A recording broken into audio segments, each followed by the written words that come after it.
Word media USA ਤੇ ਤੁਹਾਡਾ ਸਵਾਗਤ ਹੈ। ਕਹਾਣੀਆਂ ਦੇ ਹਫ਼ਤਾਵਾਰ ਪ੍ਰੋਗਰਾਮ ਵਿੱਚ ਪੇਸ਼ ਹੈ ਮੋਹਨ ਭੰਡਾਰੀ ਦੀ ਲਿਖੀ ਕਹਾਣੀ ਪਛਾਣ। ਪਤਾ ਨਹੀਂ ਅੱਜ ਬਾਬਾ ਕਿਹੜੀ ਮਾਰ ਤੇ ਬੈਠਾ ਸੀ। ਕੁੱਲੀ ਅੰਦਰ ਪਿਆ ਗੇਬਾ ਸੋਚ ਰਿਹਾ ਸੀ।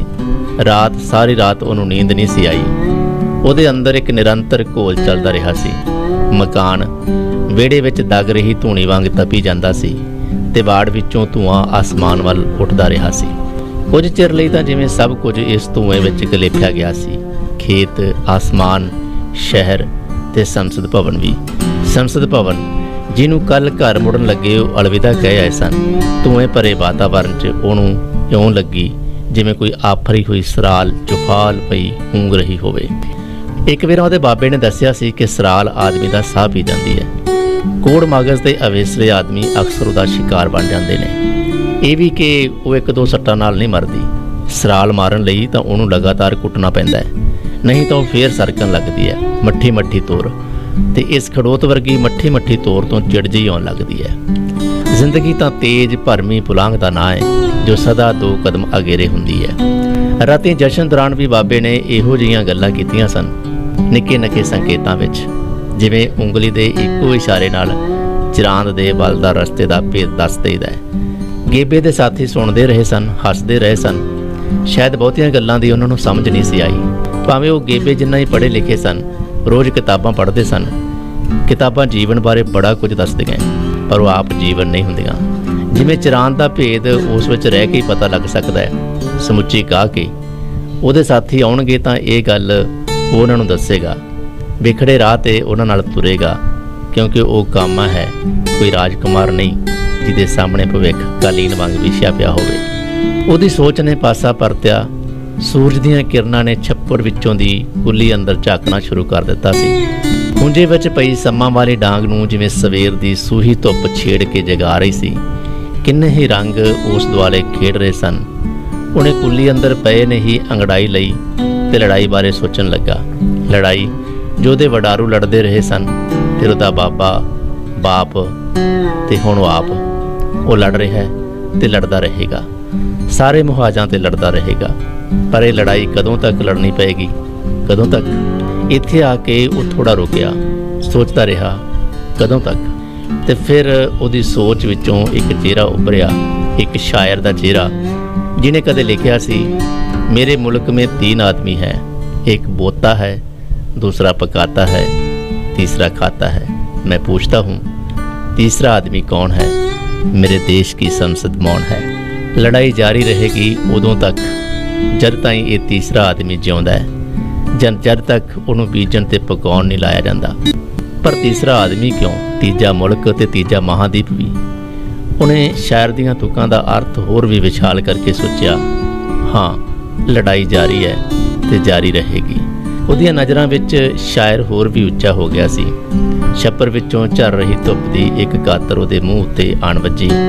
ਉਹਦਾ ਚਿਹਰਾ ਦਗਦੇ ਅੰਗਿਆਰ ਵਾਂਗ ਭਖ ਉੱਠਿਆ, ਜਿਵੇਂ ਅੰਗਿਆਰ ਦਾ ਫੁੱਲ ਖਿੜ ਪਿਆ ਹੋਵੇ। ਦਿਨ ਪੂਰੇ ਨਿਖਾਰ ਵਿੱਚ ਚੜ੍ਹਿਆ ਸੀ। ਚਿੜੀਆਂ ਚਹਿਕ ਰਹੀਆਂ ਸਨ। ਰੁਮਕਦੀ ਹਵਾ ਵਿੱਚੋਂ ਦੂਰ ਕਿਤੋਂ ਆਜੜੀਆਂ ਦੇ ਗੀਤਾਂ ਤੇ ਨਗੋਜਿਆਂ ਦੀ ਰਲਮੀ ਮਿਲਮੀ ਆਵਾਜ਼ ਸੁਣਾਈ ਦੇ ਰਹੀ ਸੀ। ਉਹ ਅੰਦਰ ਪਿਆ ਲੰਬੇ ਲੰਬੇ ਗੀਤਾਂ ਦੀਆਂ ਹੇਕਾਂ ਸੁਣਦਾ ਰਿਹਾ, ਨਗੋਜਿਆਂ ਦੀਆਂ ਧੁਨਾਂ ਮਾਣਦਾ ਰਿਹਾ। ਆਜੜੀਆਂ ਦੇ ਗੀਤਾਂ ਨੇ ਜਿਵੇਂ ਉਹਦੇ ਉੱਤੇ ਕੋਈ ਜਾਦੂ ਧੂੜ ਦਿੱਤਾ ਹੋਵੇ। ਗਾਉਣ ਵਾਲੇ ਲੋਕ ਉਹਦੇ ਚਾਚੇ ਤਾਏ ਸਨ, ਕਬੀਲੇ ਦੇ ਹੋਰ ਗੱਭਰੂ ਮੁਟਿਆਰਾਂ ਸਨ, ਜੋ ਪੌ ਫੁੱਟਣ ਤੋਂ ਪਹਿਲਾਂ ਆਪਣੇ ਇੱਜੜ ਚਰਾਂਦਾਂ ਵੱਲ ਲੈ ਗਏ ਸਨ। ਉਹਦਾ ਬਾਬਾ ਤੇ ਕੁਝ ਹੋਰ ਬੁੱਢੇ ਬੁੱਢੀਆਂ ਕੁੱਲੀਆਂ ਵਿੱਚ ਰਹਿ ਗਏ ਸਨ। ਪਰ ਪਤਾ ਨਹੀਂ ਬਾਬਾ ਅੱਜ ਕਿਹੜੀ ਮਾਰ ਤੇ ਬੈਠਾ ਸੀ। ਸੂਰਜ ਚੜ੍ਹਦੇ ਨਾਲ ਵਿਹੜੇ ਵਿੱਚ ਅਲਾਣੀ ਮੰਜੀ ਢਾਹ ਕੇ ਬੈਠਾ ਉਹ ਆਪਣੀ ਹੁੱਕੀ ਪੀਣ ਲੱਗਾ ਸੀ। ਪੈਰਾਂ ਭਾਰ ਨਿੱਠ ਕੇ ਬੈਠਾ ਉਹ ਆਪਣੇ ਗੋਡਿਆਂ ਉੱਤੇ ਹੁੱਕੀ ਧਰੀ ਭਰਵੇਂ ਕਸ਼ ਖਿੱਚ ਰਿਹਾ ਸੀ, ਜਿਵੇਂ ਕੋਈ ਮੁਹਿੰਮ ਸਰ ਕਰੀ ਬੈਠਾ ਹੋਵੇ ਜਾਂ ਫਿਰ ਕਿਸੇ ਅਗਲੇ ਮੋਰਚੇ ਲਈ ਤਿਆਰ ਹੋ ਰਿਹਾ ਹੋਵੇ। ਇੱਕ ਚੇਤਨ ਤੇ ਨਿਡਰ ਮਨੁੱਖ ਵਾਂਗ, ਜਿਹਨੂੰ ਲੜਾਈ ਵਿੱਚ ਕੇਵਲ ਕੁੱਦਣਾ ਹੀ ਨਹੀਂ, ਸਗੋਂ ਸਾਰੇ ਦਾਅ ਪੇਚ ਵੀ ਆਉਂਦੇ ਹੋਣ, ਜਿਨ੍ਹਾਂ ਸਦਕਾ ਦੁਸ਼ਮਣ ਤੇ ਫਤਿਹ ਪਾਈਦੀ ਹੈ ਤੇ ਫਿਰ ਜਿੱਤ ਦੇ ਬਿਗਲਾਂ ਦੀ ਆਵਾਜ਼ ਵਿੱਚ ਮਨਾਏ ਜਾ ਰਹੇ ਜਸ਼ਨ ਦੌਰਾਨ ਵੀ ਅਗਲੇ ਮੋਰਚੇ ਦੀ ਸੂਹ ਰੱਖੀ ਦੀ ਹੈ। ਅਜਿਹਾ ਮਨੁੱਖ ਜਿਹਦਾ ਸਰੀਰ ਤਾਂ ਭਾਵੇਂ ਸੌਂ ਜਾਵੇ, ਪਰ ਮਨ ਸਦਾ ਜਾਗਦਾ ਰਹਿੰਦਾ ਹੈ। ਇੱਕ ਬਿੰਦ ਦਾ ਅਵੇਸਲਾਪਨ ਦਿਸ ਦੀ ਜਿੱਤ ਨੂੰ ਹਾਰ ਵਿੱਚ ਬਦਲ ਸਕਦਾ ਹੈ ਤੇ ਇਹ ਸੂਰਮਿਆਂ ਨੂੰ ਕਦੇ ਵੀ ਪ੍ਰਵਾਨ ਨਹੀਂ ਹੁੰਦਾ। ਚਿੜੀਆਂ ਦੀ ਚਹਿਕ, ਰੁਮਕਦੀ ਹਵਾ, ਆਜੜੀਆਂ ਦੇ ਗੀਤਾਂ ਤੇ ਨਗੋਜ਼ਿਆਂ ਦੀਆਂ ਧੁਨਾਂ ਦੇ ਜਾਦੂ ਵਿੱਚੋਂ ਉਹਨੇ ਫੇਰ ਬਾਹਰ ਬੈਠੇ ਆਪਣੇ ਬਾਬੇ ਵੱਲ ਦੇਖਿਆ। ਉਹਦੀ ਪੂਰੀ ਦਾੜੀ ਦੁਆਲੇ ਸੂਰਜ ਦੀਆਂ ਕਿਰਨਾਂ ਤੇ ਹੁੱਕੀ ਦਾ ਧੂੰਆਂ ਜਿਵੇਂ ਲੁਕਣ ਮੀਟੀ ਖੇਡ ਰਹੇ ਹੋਣ। ਉਹਦੇ ਚਿਹਰੇ ਦੁਆਲੇ ਇੱਕ ਪਰਿਵਾਰ ਜਿਹਾ ਪਸਰਿਆ ਹੋਇਆ ਸੀ, ਜਿਵੇਂ ਕੈਲੰਡਰਾਂ ਉੱਤੇ ਛਪੀਆਂ ਮਹਾਂਪੁਰਸ਼ਾਂ ਦੀਆਂ ਤਸਵੀਰਾਂ ਵਿੱਚ ਹੁੰਦਾ ਹੈ। ਉਹਨੂੰ ਲੱਗਿਆ ਜਿਵੇਂ ਬਾਬਾ ਸੱਚਮੁੱਚ ਮਹਾਂਪੁਰਸ਼ ਹੋਵੇ, ਇੱਕ ਸੂਰਮਾ, ਆਜੜੀਆਂ ਦਾ ਦੇਵਤਾ। ਪਰ ਦੂਜੇ ਹੀ ਪਰ ਉੱਠ ਠੰਬਰਿਆ। ਉਸ ਸੋਚਿਆ ਤੇ ਇਹ ਖਿਆਲ ਝਟਕ ਦਿੱਤਾ, ਇਸ ਮੁਲਕ ਵਿੱਚ ਪਹਿਲਾਂ ਵੀ ਬੜੇ ਸੂਰਮੇ ਪੈਦਾ ਹੋਏ ਸਨ, ਕਿੰਨੇ ਹੀ ਮਹਾਂਪੁਰਸ਼, ਪਰ ਲੋਕਾਂ ਨੇ ਉਹਨਾਂ ਨੂੰ ਆਪੋ ਆਪਣੇ ਵਰਗਾਂ ਵਿੱਚ ਵੰਡ ਲਿਆ ਤੇ ਫਿਰ ਅੰਨੇ ਵਿਸ਼ਵਾਸ ਵਿੱਚ ਉਹਨਾਂ ਨੂੰ ਰੱਬ ਬਣਾ ਕੇ ਮਾਰ ਦਿੱਤਾ। ਉਹਨਾਂ ਦੀਆਂ ਜ਼ਿੰਦਗੀਆਂ ਵਿੱਚੋਂ ਮਨੁੱਖੀ ਅਮਲ ਖਾਰਜ ਕਰ ਦਿੱਤੇ ਗਏ। ਅਵਤਾਰ ਧਾਰਨ ਦੀ ਕਥਾ ਪਾ ਕੇ ਉਹ ਮਾਂ ਦੀਆਂ ਜਨਮ ਪੀੜਾਂ ਨੂੰ ਭੁੱਲ ਗਏ, ਉਹਦੀ ਕੁੱਖ ਦੇ ਦਰਦ ਨੂੰ ਵਿਸਾਰ ਦਿੱਤਾ। ਆਪਣੇ ਬਾਬੇ ਨੂੰ ਇਸ ਤਰ੍ਹਾਂ ਦਾ ਉਹ ਨਹੀਂ ਸੀ ਦੇਖਣਾ ਚਾਹੁੰਦਾ। ਕਿੰਨਾ ਚੰਗਾ ਹੋਵੇ ਜੇ ਉਹ ਇਨਸਾਨ ਹੀ ਰਹੇ, ਹੱਡ ਚੰਮ ਦਾ ਬੰਦਾ, ਆਪਣੇ ਲੋਕਾਂ ਵਿੱਚ ਵਿਚਰਨ ਵਾਲਾ, ਆਪਣੇ ਲੋਕਾਂ ਵਰਗਾ। ਇੱਕ ਮਨੁੱਖ ਜੀ ਤੋਂ ਕਦੀ ਗਲਤੀ ਵੀ ਹੋ ਸਕਦੀ ਹੈ। ਉਹ ਆਜੜੀ ਨੇ, ਉਹਨਾਂ ਦੇ ਵਡਾਰੂ ਪਤਾ ਨਹੀਂ ਕਿਹੜੇ ਮੁਲਕ ਵਿੱਚ ਪੈਦਾ ਹੋਏ ਸਨ। ਪਤਾ ਨਹੀਂ ਕਿਉਂ ਉਹ ਧਰਤੀ ਦੇ ਇੱਕ ਟੁਕੜੇ ਨੂੰ ਆਪਣਾ ਬਣਾ ਕੇ ਨਹੀਂ ਬੈਠਦੇ। ਉਹਨਾਂ ਦੇ ਪੈਰਾਂ ਵਿੱਚ ਚੱਕਰ ਕਿਉਂ ਹੈ? ਉਹਨਾਂ ਦੇ ਨਕਸ਼ਾਂ ਵਿੱਚ ਕਿਸੇ ਇੱਕ ਕੰਮ ਦੇ ਨਿਸ਼ਾਨ ਕਿਉਂ ਨਹੀਂ? ਖਾਨਾ ਬਦੋਸ਼ਾਂ ਦਾ ਕਿਹੜਾ ਮੁਲਕ ਹੈ?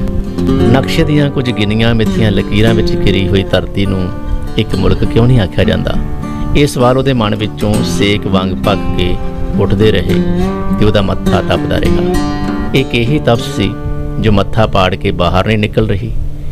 ਉਹਨੇ ਉਦਾਸ ਹੋ ਕੇ ਬਾਹਰ ਬੈਠੇ ਆਪਣੇ ਬਾਬੇ ਵੱਲ ਫਿਰ ਦੇਖਿਆ ਤੇ ਉਹਨੂੰ ਲੱਗਿਆ ਜਿਵੇਂ ਉਹ ਕੁੱਲ ਦੁਨੀਆ ਦਾ ਬੰਦਾ ਹੋਵੇ, ਸਾਰਾ ਸੰਸਾਰ ਉਹਨਾਂ ਦਾ ਆਪਣਾ ਹੋਵੇ।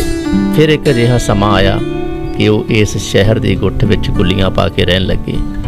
ਗੇਬੇ ਨੂੰ ਪੜ੍ਹਨ ਪਾ ਦਿੱਤਾ ਗਿਆ। ਹੁਣ ਸਾਰੇ ਕਬੀਲੇ ਵਿੱਚ ਸਭ ਤੋਂ ਪੜ੍ਹਿਆ ਲਿਖਿਆ ਹੋਣ ਕਰਕੇ ਲੋਕ ਉਹਦੀ ਇੱਜ਼ਤ ਕਰਦੇ ਸਨ। ਉਸ ਤੋਂ ਗੁੰਝਲਦਾਰ ਮਸਲਿਆਂ ਦਾ ਹੱਲ ਪੁੱਛਦੇ ਰਹਿੰਦੇ ਸਨ, ਆਪਣਾ ਦੁੱਖ ਦਰਦ ਉਹਦੇ ਨਾਲ ਸਾਂਝਾ ਕਰਦੇ ਸਨ। ਉਹਨੇ ਆਪਣੇ ਬਾਬੇ ਦੀ ਇੱਜ਼ਤ ਨੂੰ ਕਬੀਲੇ ਵਿੱਚ ਹੋਰ ਵਧਾਇਆ ਸੀ, ਹੋਰ ਪੱਕੀ ਕੀਤਾ ਸੀ। ਇਸ ਸ਼ਹਿਰ ਵਿੱਚ ਉਹ ਪ੍ਰਵਾਨ ਚੜ੍ਹਿਆ ਸੀ। ਉਹਨੇ ਪੜ੍ਹਾਈ ਕੀਤੀ ਸੀ, ਉਹਦੇ ਸਾਥੀ ਬਣੇ ਸਨ ਜਿਨ੍ਹਾਂ ਨਾਲ ਉਹ ਸੰਘਰਸ਼ ਦੇ ਰਾਹ 'ਤੇ ਤੁਰਿਆ ਸੀ। ਉਹਨਾਂ ਨਾਲ ਉਹ ਭਖ ਦੇ ਮਸਲਿਆਂ 'ਤੇ ਬਹਿਸ ਕਰਦਾ ਸੀ। ਉਹ ਇੱਕ ਆਜੜੀ ਦਾ ਪੁੱਤ ਸੀ ਜਿਹਦੇ ਜਨਮ ਨਾਲ ਨਵੇਂ ਸੰਘਰਸ਼ਾਂ ਦਾ ਰਾਹ ਖੁੱਲ੍ਹ ਜਾਂਦਾ ਹੈ। ਸੰਘਰਸ਼ ਤਾਂ ਆਜੜੀਆਂ ਦੇ ਲਹੂ ਵਿੱਚ ਰਚਿਆ ਹੋਇਆ ਹੁੰਦਾ ਹੈ।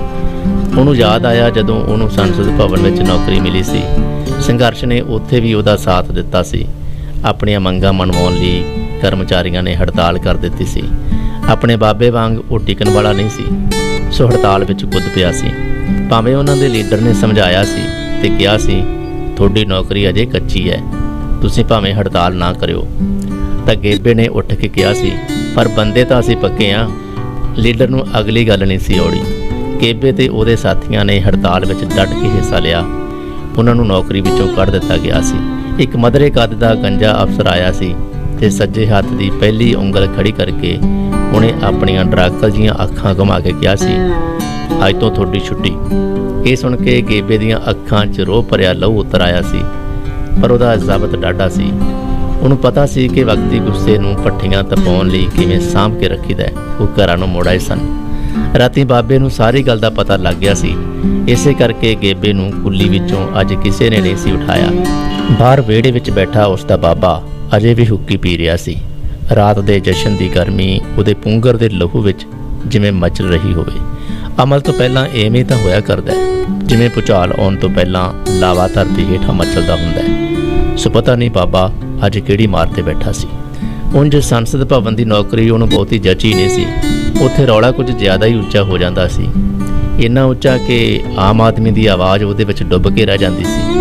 ਉੱਥੇ ਜਾ ਕੇ ਮਨੁੱਖਾਂ ਦੀ ਬੋਲੀ ਵਿੱਚ ਫਰਕ ਕਿਉਂ ਪੈ ਜਾਂਦਾ ਹੈ, ਉਹ ਕਦੇ-ਕਦੇ ਸੋਚਣ ਲੱਗ ਪੈਂਦਾ। ਇੱਕ ਦਿਨ ਆਪਣੇ ਬਾਬੇ ਨੂੰ ਵੀ ਉਹ ਸੰਸਦ ਭਵਨ ਲੈ ਗਿਆ।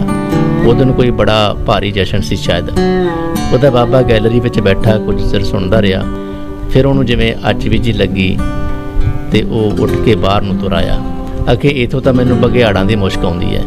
ਇਹ ਸੁਣ ਕੇ ਗੇਬਾ ਕਿੰਨਾ ਹੀ ਚਿਰ ਹੱਸਦਾ ਰਿਹਾ। ਹੈਰਾਨ ਵੀ ਹੋਇਆ ਕਿ ਆਜੜੀ ਦਾ ਨੱਕ ਕਿੰਨਾ ਤਿੱਖਾ ਹੁੰਦਾ ਹੈ। ਬਾਬਾ ਆਜੜੀ ਸੀ ਤੇ ਕੋਹਾਂ ਤੋਂ ਬਘਿਆੜਾਂ ਦੀ ਬੂ ਸੁੰਘ ਲੈਂਦਾ ਸੀ। ਰਾਤ ਜਦੋਂ ਉਹ ਆਪਣੇ ਸਾਥੀਆਂ ਨਾਲ ਵਾੜੇ 'ਚ ਵੜਿਆ ਸੀ ਤਾਂ ਜਸ਼ਨ ਜਾਰੀ ਸੀ। ਵਾੜੇ ਦੇ ਗੱਬੇ ਧੂਣੀ ਬਲ ਰਹੀ ਸੀ। ਸਾਰੇ ਮਰਦ ਔਰਤਾਂ ਧੂਣੀ ਦੁਆਲੇ ਬੈਠੇ ਪੱਠੀ ਦੀ ਸ਼ਰਾਬ ਪੀ ਰਹੇ ਸਨ। ਬਘਿਆੜ ਮਾਰਿਆ ਹੋਣਾ ਹੈ, ਇਸ ਕਰਕੇ ਉਹਨੇ ਆਪਣੇ ਸਾਥੀਆਂ ਨੂੰ ਦੱਸਿਆ। ਉਹ ਸਮਝ ਗਏ ਸਨ ਬਘਿਆੜ ਉਹਨਾਂ ਦਾ ਦੁਸ਼ਮਣ ਸੀ। ਰਾਤ ਬਰਾਤੇ ਅਚਾਨਕ ਹਮਲਾ ਕਰਕੇ ਉਹ ਉਹਨਾਂ ਦੀਆਂ ਭੇਡਾਂ ਬੱਕਰੀਆਂ ਪਾੜ ਜਾਂਦਾ ਸੀ। ਉਹ ਸੂਹ ਰੱਖਦੇ ਸਨ। ਜਦੋਂ ਬਘਿਆੜ ਮਾਰ ਲੈਂਦੇ ਤਾਂ ਕਬੀਲੇ ਵਿੱਚ ਖੁਸ਼ੀ ਦੀ ਲਹਿਰ ਦੌੜ ਜਾਂਦੀ ਸੀ। ਰਾਤੀਂ ਜਸ਼ਨ ਮਨਾਇਆ ਜਾਂਦਾ। ਬਾਬੇ ਨੇ ਚਾਂਗਰ ਮਾਰ ਕੇ ਉਹਨਾਂ ਦਾ ਸਵਾਗਤ ਕੀਤਾ। ਉਹਦੇ ਸਾਥੀ ਪਿਛਲੇ ਪੈਰੀ ਮੁੜਨ ਲੱਗੇ ਤਾਂ ਬਾਬੇ ਨੇ ਮੂਰਤੀ ਹੋ ਕੇ ਉਹਨਾਂ ਨੂੰ ਘੇਰ ਲਿਆ। ਤੁਸੀਂ ਕੋਈ ਓਪਰੇ ਹੋ? ਜਿਹੇ ਗੇਬੇ ਦੇ ਸਾਥੀ ਤੇ ਇਹ ਸਾਡੇ। ਬਾਬੇ ਨੇ ਮੋਹ 'ਚ ਆ ਕੇ ਉਹਨਾਂ ਨੂੰ ਵਾਰੋ ਵਾਰੀ ਚੁੰਮਿਆ। ਉਹਨਾਂ ਦੀਆਂ ਪਿੱਠਾਂ ਥਾਪੜੀਆਂ ਸਨ। ਮੁੜ ਮੁੜ ਉਹਨਾਂ ਨੂੰ ਜੱਫੀਆਂ ਪਾਉਂਦਾ ਰਿਹਾ।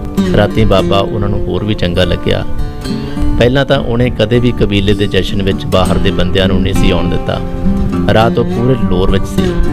ਦੌਰ ਫਿਰ ਸ਼ੁਰੂ ਹੋ ਗਿਆ ਸੀ। ਸਾਰੀ ਰਾਤ ਵਾੜੇ ਵਿੱਚ ਢੋਲਕੀ ਵੱਜਦੀ ਰਹੀ। ਮਰਦ ਔਰਤਾਂ ਬਾਹਾਂ 'ਚ ਬਾਹਾਂ ਪਾ ਕੇ ਨੱਚਦੇ ਰਹੇ, ਬੋਲੀਆਂ ਪਾਉਂਦੇ ਰਹੇ, ਹੇਰੀਆਂ ਲਾਉਂਦੇ ਰਹੇ। ਲੰਮੀਆਂ ਲੰਮੀਆਂ ਹੇਕਾਂ ਕੱਢ ਕੇ ਕਬੀਲੇ ਦੇ ਮਰਦ ਜਦੋਂ ਹੇਰੀ ਲਾਉਂਦੇ ਤਾਂ ਅਸਮਾਨ ਜਿਵੇਂ ਗੂੰਜ ਉੱਠਦਾ। ਗੇਬੇ ਦਾ ਇੱਕ ਸਾਥੀ ਸ਼ਰਾਬ ਦੇ ਨਸ਼ੇ ਵਿੱਚ ਕੁਝ ਜਜ਼ਬਾਤੀ ਹੋ ਗਿਆ ਸੀ ਤੇ ਬਾਬੇ ਦੇ ਕੰਨ ਵਿੱਚ ਸਾਰੀ ਗੱਲ ਦੱਸ ਦਿੱਤੀ। ਸੁਣ ਕੇ ਬਾਬੇ ਨੇ ਸੰਸਦ ਭਵਨ ਵੱਲ ਰੋਹ ਭਰੀਆਂ ਅੱਖਾਂ ਨਾਲ ਦੇਖਿਆ, ਆਪਣੇ ਸਿਰ ਨੂੰ ਝਟਕਾ ਦਿੱਤਾ। ਉਹਦੇ ਕੰਨਾਂ ਵਿੱਚ ਪਈਆਂ ਨੱਤੀਆਂ ਜਿਵੇਂ ਤੜ ਪੁੱਠੀਆਂ। ਉਹ ਇੱਕੋ ਝਟਕੇ ਨਾਲ ਛਾਲ ਮਾਰ ਕੇ ਉੱਠ ਖੜਾ ਹੋਇਆ। ਉਹਨੇ ਧੂਣੀ ਦੁਆਲੇ ਗੇੜਾ ਕੱਢਿਆ ਜਿਵੇਂ ਆਪਣੇ ਲੋਕਾਂ ਨੂੰ ਹਾੜ ਰਿਹਾ ਹੋਵੇ। ਫਿਰ ਉਹਨਾਂ ਵੱਲ ਉਂਗਲ ਖੜੀ ਕਰਕੇ ਲਲਕਾਰਾ ਮਾਰਿਆ, ਮੁੰਡਿਓ ਚੇਤਨ ਹੋ ਕੇ ਰਹਿਓ, ਆਪਾਂ ਬਘਿਆੜ ਨੂੰ ਮਾਰ ਕੇ ਹੀ ਦਮ ਲੈਣਾ। ਕਹਿ ਕੇ ਉਹ ਇੰਨਾ ਨੱਚਿਆ ਕਿ ਉਹਦੇ ਪੈਰਾਂ ਹੇਠ ਧਰਤੀ ਕੰਬਣ ਲੱਗ ਪਈ। ਗੇਬੇ ਦੇ ਸਾਥੀ ਹੱਸਦੇ ਹੱਸਦੇ ਵਾਪਸ ਚਲੇ ਗਏ। ਉਹਨਾਂ ਲਈ ਜਿਵੇਂ ਇਹ ਆਜੜੀਆਂ ਦੀ ਗੱਲ ਸੀ। ਉਹਨੇ ਉੱਠ ਕੇ ਅੰਗੜਾਈ ਲਈ, ਖੂੰਜੇ ਵਿੱਚ ਪਈ ਡਾਂਗ ਨੂੰ ਘੂਰ ਕੇ ਦੇਖਿਆ ਤੇ ਫਿਰ ਸੋਚਣ ਲੱਗਾ। ਉਹਦੇ ਸਾਥੀ ਆਉਣ ਵਾਲੇ ਸਨ। ਜਦੋਂ ਆਉਣਗੇ ਤਾਂ ਉਹਨਾਂ ਨੂੰ ਦੱਸੇਗਾ ਕਿ ਉਹਦੇ ਬਾਬੇ ਦੀ ਵੰਗਾਰ ਕੇਵਲ ਆਜੜੀਆਂ ਲਈ ਨਹੀਂ ਸੀ। ਇਹ ਸੀ ਮੋਹਨ ਭੰਡਾਰੀ ਦੀ ਲਿਖੀ ਕਹਾਣੀ ਪਛਾਣ। ਉਮੀਦ ਹੈ ਕਿ ਕਹਾਣੀ ਤੁਹਾਨੂੰ ਪਸੰਦ ਆਈ ਹੋਵੇਗੀ। ਕਮੈਂਟ ਬਾਕਸ ਵਿੱਚ ਆਪਣੀ ਰਾਏ ਜ਼ਰੂਰ ਸਾਡੇ ਨਾਲ ਸਾਂਝੀ ਕਰਨਾ।